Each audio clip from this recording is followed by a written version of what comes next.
Hello పిల్లలు, good evening. నిన్నటి స్టోరీలో మనం యోసేపు గురించి విన్నాం కదా. తన కుటుంబం అంతా ఈజిప్ట్లో సెటిల్ అయ్యారని, దేవుడు యాకోబును దీవించి ఇస్రాయేలు అని పేరు మార్చడం, ఇకపై యాకోబు పిల్లలందరినీ ఇస్రాయేలీలు అని పిలుస్తారని విన్నాం కదా. ఈరోజు స్టోరీలో ఇస్రాయేలీలు ఈజిప్టులో ఉన్న తర్వాత ఏం జరిగింది అని తెలుసుకుందాం. ఇశ్రాయేలీలందరూ ఈజిప్ట్ దేశమంతా సెటిల్ అయిన తర్వాత వాళ్ళ కుటుంబాలు చాలా జనంగా మారాయి. కొత్త రాజులు వచ్చారు. అందులో ఒక రాజుకి ఇశ్రాయేలీలంటే అస్సలు ఇష్టం ఉండేది కాదు. వాళ్ళని బానిసలుగా చేసి వాళ్ళతో చాలా కష్టమైన పనులు చేపిస్తూ ఉండేవాడు. ఒకరోజు ఆ రాజు వారందరినీ చూసి, వీళ్ళు మన ఈజిప్ట్ వాళ్ళకన్నా ఎక్కువ మంది జనంగా ఉన్నారు. వీళ్ళు మనల్ని బానిసలుగా చేసి ఈజిప్ట్ అంతా స్వాధీనం చేసుకుంటారు అని భయపడి ఒక బ్యాడ్ ప్లాన్ వేస్తాడు. ఇస్రాయేలీల కుటుంబంలో ఫస్ట్ పుట్టిన అబ్బాయిని నదిలో పడేయాలి అని ఆదేశిస్తాడు. అందరూ చాలా భయపడ్డారు. కానీ ఒక చిన్న కుటుంబం మాత్రం దేవునిపై నమ్మకంతో వారికి పుట్టిన ఆ మగబిడ్డను వాళ్ళ ఇంట్లోనే దాచేస్తారు. ఆ బిడ్డకి 3 నెలలు వచ్చిన తర్వాత ఇక దాయలేక ఒక ఆలోచన చేస్తారు. ఒక బుట్టను తీసుకొని ఆ బుట్టలో ఈ బాబుని పెట్టి నైలు నదిలో వదిలేస్తారు. అతన్ని దూరం నుంచి గమనిస్తుంది వాళ్ళ అక్క. ఈ బాబు ఎటు వెళ్తాడు అని చూస్తూ ఉండేది.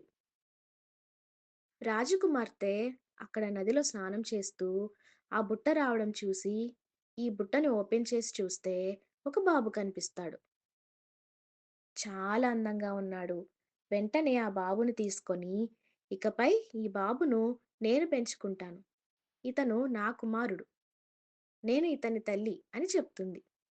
అతనికి మోషే అని పేరు పెడుతుంది. దూరం నుంచి వాళ్ళ అక్క ఇదంతా చూసి యువరాణి దగ్గరికి కొంచెం ధైర్యం చేసి వెళ్ళింది. యువరాణి గారు, ఈ బాబుని పెంచడానికి ఒక తల్లిని తీసుకొని వస్తాను అని చెప్తుంది. యువరాణి సరే వెళ్ళి తీసుకొనిరా అనంటే, ఇప్పుడు మిరియాము తన తల్లిని తీసుకొని వచ్చి మోషేకు పాలిచ్చి పెంచడానికి అక్కడ ఉంచుతుంది. మోషే తన తల్లి దగ్గరే పెరుగుతాడు.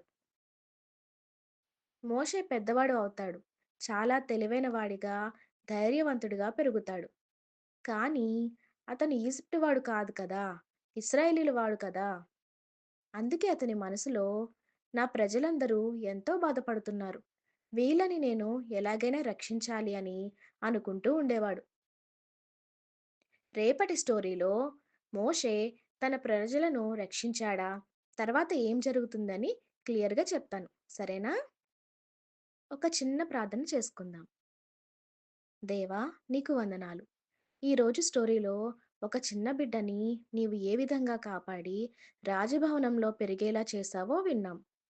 మా లైఫ్‌లో కూడా నీవు ఎన్నో ఆశ్చర్యకార్యాలు చేస్తావని నమ్ముతును. అటువంటి జీవితాలను మేము కలిగి ఉండేలా మమ్మల్ని దీవించండి. ఆమేన్. గుడ్ నైట్ పిల్లలు.